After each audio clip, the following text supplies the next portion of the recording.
Iterations on set നോക്കാം. അതിന് നമുക്കൊരു എക്സാമ്പിൾ വഴി നോക്കാം. എ എന്ന് പറഞ്ഞ സെറ്റ് 1 3 5 7, ബി എന്ന് പറഞ്ഞ സെറ്റ് 2 4 6 8. എ എന്ന് പറഞ്ഞ സെറ്റ് 1 3 5 7, ബി എന്ന് പറഞ്ഞ സെറ്റ് 2 4 6 8. അങ്ങനെയാണെങ്കിൽ നമുക്ക് A union B. A union ബിനെ റെപ്രസെന്റ് ചെയ്യുന്നത് ക്യൂ ആണ്.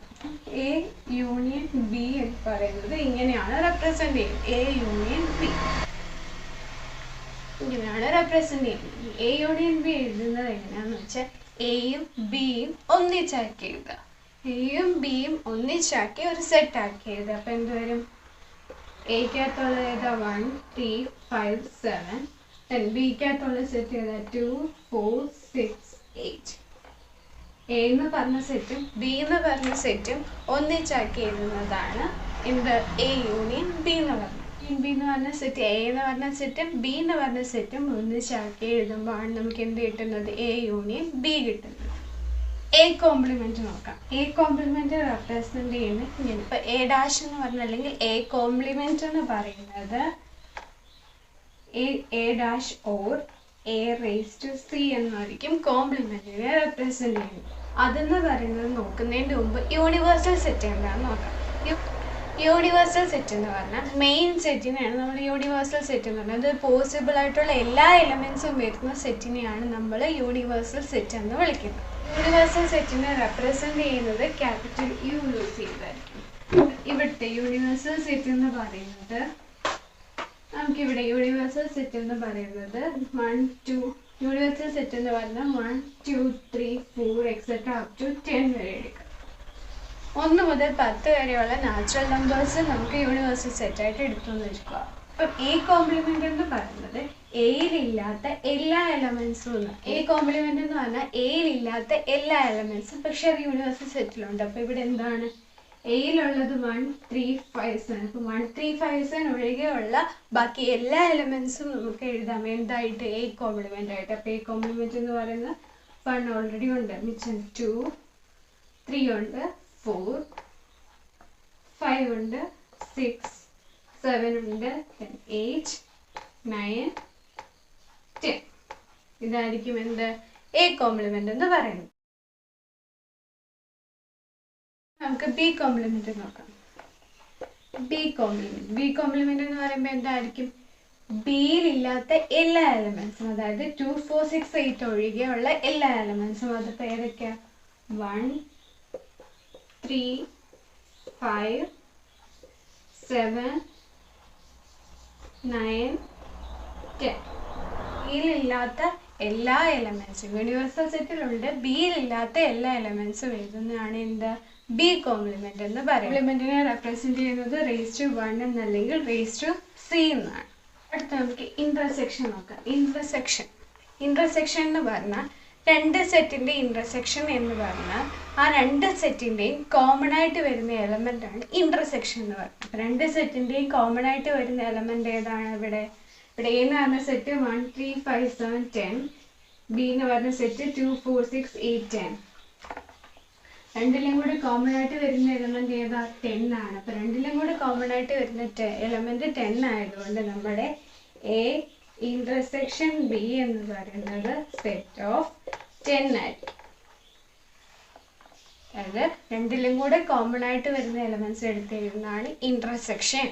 ഇന്റർസെക്ഷൻ റെപ്രസെന്റ് ചെയ്യുന്നത് ഇങ്ങനെയാണ്. എ ഇന്റർസെക്ഷൻ ബി എന്ന് പറയുന്നത് കോമൺ ആയിട്ട് വരുന്ന എലമെന്റ്സ്. എ യൂണിയൻ ബി എന്ന് പറഞ്ഞാൽ എന്താണ്? എയിലുള്ള എലമെന്റ്സും ബിയിലുള്ള എലമെന്റ്സും ഒന്നിച്ചാക്കി എഴുതുന്നത്. അപ്പൊ ഇവിടുത്തെ എ യൂണിയൻ ബി എന്തായിരിക്കും? എ യൂണിയൻ ബി എന്ന് പറയുന്നത് എ എന്ന് പറഞ്ഞ സെറ്റും ബി എന്ന് പറഞ്ഞ സെറ്റും ഒന്നിച്ചാക്കി എഴുതും. 1 3 5 7 10, ബി എന്ന് പറഞ്ഞ സെറ്റ് 2 4 6 8 10 ആണ്. 10 നമ്മൾ ഓൾറെഡി ആ സെറ്റിൻ്റെ അകത്ത് എഴുതി, അതുകൊണ്ട് അത് വീണ്ടും എഴുതണ്ട. എ എന്ന് പറഞ്ഞ സെറ്റും ബി എന്ന് പറഞ്ഞ സെറ്റും ഒന്നിച്ചാക്കി എഴുതുമ്പോഴാണ് നമുക്ക് യൂണിയൻ കിട്ടുന്നത്. ഈ യൂണിയൻ ബി എന്ന് പറയുന്നത് എയും ബിയും ഒന്നിച്ച് എഴുതുന്നത്. എ ഇന്റർസെക്ഷൻ ബി എന്ന് പറഞ്ഞാൽ എക്കകത്തും ബിക്കകത്തും കോമൺ ആയിട്ടുള്ള എലമെന്റ് എടുത്തെഴുതുന്നു. എ കോംപ്ലിമെന്റ് എന്ന് പറഞ്ഞാൽ എക്കകത്തില്ലാത്ത എല്ലാ എലമെന്റ്സും എടുത്തെഴുതുന്നതാണ് കോംപ്ലിമെന്റ് എന്ന് പറയുന്നത്. അടുത്ത നമുക്ക് ഡിഫറൻസ് ഓഫ് സെറ്റ് നോക്കാം. ഡിഫറൻസ് ഓഫ് സെറ്റ് ഇപ്പോൾ എ എന്ന് പറഞ്ഞ സെറ്റ് 2 4 6 8 10, ബി എന്ന് പറഞ്ഞ സെറ്റ് 2 4 ആണെങ്കിൽ ഡിഫറൻസ് അതായത് എ മൈനസ് ബി റെപ്രസെൻറ്റേറ്റ് ചെയ്യുന്ന A minus B difference A minus B എന്ന് പറയുന്നത് എയിലുള്ളതും ബിയിലില്ലാത്തതുമായ എലമെൻറ്റ്സ് എയിലുള്ളതും ബിയിലില്ലാത്തതുമായ എലമെൻറ്റ്സ് അത് ഏതൊക്കെയാ 2 ബിയിലുണ്ട് 4ഉം ബിയിലുണ്ട്. അപ്പോൾ എന്താണ് വിഷയം 6 8 10 എയിലുള്ളതും ബിയിലില്ലാത്തതുമായ എലമെൻറ്റ്സ് ആണ് എ മൈനസ് ബി.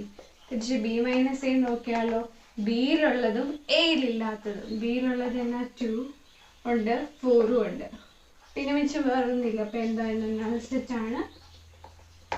എന്താ ഇന്റർസെക്ഷൻ ഒഴികെയുള്ള ബാക്കി എലമെന്റ്സ് എഴുതിയാൽ മതി. ഇവിടെ എയും ബിയും തമ്മിൽ കോമൺ ആയിട്ട് ഇന്റർസെക്ഷൻ കോമൺ ആയിട്ടുള്ളത് ഏതാണ് 2ഉം 4ഉം ആണ്. അപ്പോൾ ആ 2ഉം 4ഉം ഒഴികെയുള്ള ബാക്കി എയിലുള്ള എലമെന്റ്സ് എഴുതിയാൽ മതി. ഇപ്പോൾ എ മൈനസ് ബി ഇട്ട് B minus A intersection common ആയിട്ടുള്ള 2ഉം 4ഉം ഒഴിവാക്കി ബാക്കി എഴുതിയാൽ മതി. അപ്പോൾ എന്താണ് ബിയിൽ ബാക്കി ഉണ്ടാവുള്ള ഒന്നും ഇല്ലാത്തതുകൊണ്ടാണ് നമ്മുടെ ആൻസർ നൾ സെറ്റ് വന്നത്. ബി കണ്ടുപിടിച്ചാലോ എ യൂണിയൻ ബി എന്ന് പറയുമ്പോൾ എന്ത് വരും A union B A union B എന്ന് പറഞ്ഞാൽ എന്ത് വരും 2 എ യൂണിയൻ ബി എന്ന് പറഞ്ഞാൽ എയും ബിയും ഒന്നിച്ചാക്കി ചെയ്ത് 2 4 6 8 10 10 2 4 ഓൾറെഡി എഴുതിയപ്പോൾ വെച്ചും നമ്മുടെ ആൻസർ എ യൂണിയൻ ബി എന്ന് പറഞ്ഞാൽ എ തന്നെയാണ്. കാരണം ബി എന്ന് പറഞ്ഞാൽ എയുടെ സബ്സെറ്റ് ആണ്.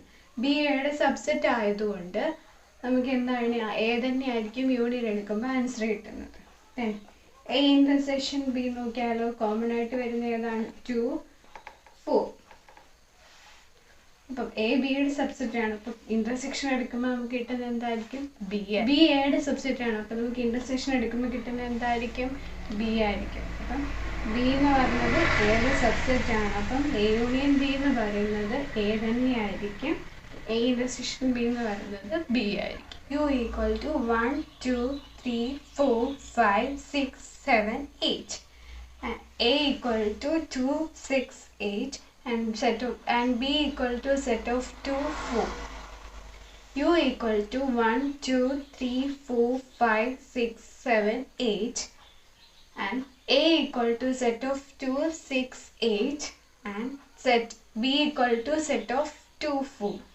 അങ്ങനെയാണെങ്കിൽ A union B whole complement കണ്ടുപിടിക്കണം. A union B whole complement കണ്ടുപിടിക്കണമെങ്കിൽ A union B whole complement കണ്ടുപിടിക്കണമെങ്കിൽ ആദ്യം എന്ത് കണ്ടുപിടിക്കണം എ യൂണിയൻ ബി കണ്ടുപിടിക്കണം. എ യൂണിയൻ ബി എന്ന് പറഞ്ഞാൽ എന്താണ് എയും ബിയും ഒന്നിച്ചാക്കിയിരുന്നു. അപ്പോൾ എന്ത് വരും 2 6 8 2 ഓൾറെഡി എഴുതി പിന്നെ വെച്ച് 4 എയും ബിയും ഒന്നിച്ചാക്കി എഴുതി 10. ഇതല്ലല്ലോ കണ്ടുപിടിക്കാൻ പറഞ്ഞിരിക്കുന്നത് A union B whole complement ആണ് കണ്ടുപിടിക്കാൻ പറഞ്ഞത്. നമ്മളിപ്പോൾ എഴുതി തന്നെ A union B whole complement. അപ്പം എങ്ങനെ വരും എ യൂണിയൻ ബിയിൽ ഇല്ലാത്ത എല്ലാ എലമെന്റ്സും ആയിരിക്കും A union B whole complement എന്ന് പറയുന്നത്. അപ്പോൾ എന്ത് വരും എ യൂണിയൻ ബിയിലുള്ളത് 2 6 8 4 2 6 8 4 ഒഴികെ ബാക്കി എലമെന്റ്സ് ഇപ്പോൾ ഏതൊക്കെയാണ് 1 3 5 7 ആയിരിക്കും നമ്മുടെ A union B whole complement എന്ന് പറയുന്നത്. അടുത്ത question verify A union B whole complement is equal to A complement intersection B complement. A union B whole complement equal to A complement intersection B complement ആണോ എന്നാണ് question. Verify ചെയ്യാനാണ് question. അപ്പോൾ എന്തുവരും നമുക്ക് A union B already കണ്ടുപിടിച്ചു. A union B whole complement already കണ്ടുപിടിച്ചു. ഇനി എന്ത് വേണം എ കോംപ്ലിമെന്റും വേണം ബി കോംപ്ലിമെന്റും വേണം. എ കോംപ്ലിമെന്റ് എന്തായിരിക്കും എയിലില്ലാത്ത എല്ലാ എലമെന്റ്സും ഏതൊക്കെയാ 2 6 2 6 8 ഒഴികെ ബാക്കി എല്ലാ എലമെന്റ്സും ഏതൊക്കെയാണ് 1 3 4 5 7. Then B complement എന്തായിരിക്കും